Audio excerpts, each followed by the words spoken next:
8.9% Q2 headline GDP. Do you feel that that is the peak?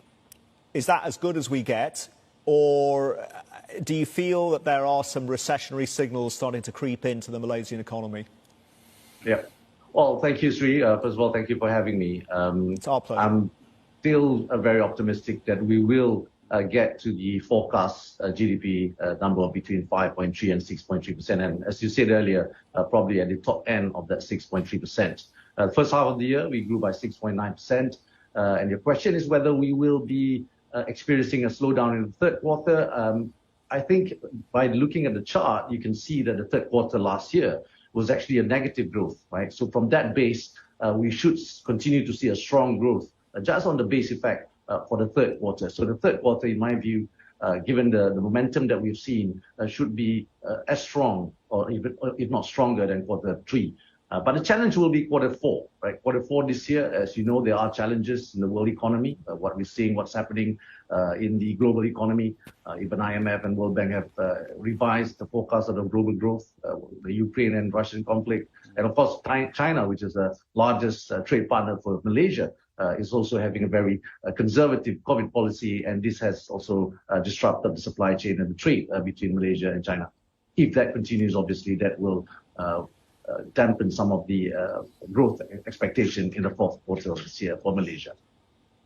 Minister, this is JP Ong. First off, a very impressive second quarter report card, if I may call it that. And a lot of this, it's a lot of this actually driven, surprisingly, by personal consumption. It seems the Malaysian consumer is coming back with a vengeance. You might call it revenge spending, or you just might call it the reopening momentum of Malaysia being quite strong. But I do wonder, and I'd like to ask you, what sort of part did the subsidies that the Malaysian government has rolled out, what sort of part did this play in actually bolstering consumer sentiment that grew by, if I'm not mistaken, more than 18% on a year-on-year basis? What part did it play in supporting the Malaysian consumer in going out there to spend?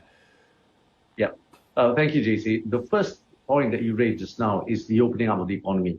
We opened our international borders on the 1st of April, and that obviously has helped the economy. The domestic consumption has gone much stronger than we expected, though. Retail spending, for example, retail and wholesale spending just for the month of June, year on year, is already up 44%.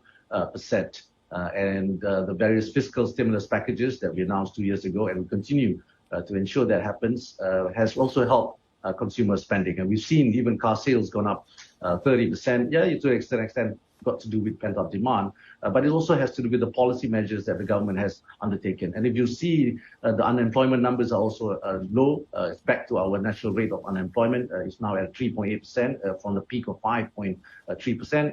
On the subsidies, yes, subsidies has been a record high in the history of Malaysia. We are expecting subsidy to reach close to 80 billion ringgit this year, especially given the high oil prices, and we are subsidizing it close to 30 billion ringgit this year. But however, as a result, as you know, there's that inflation in Malaysia is now in the first 6 months around 2.5%, much lower than our other neighbors.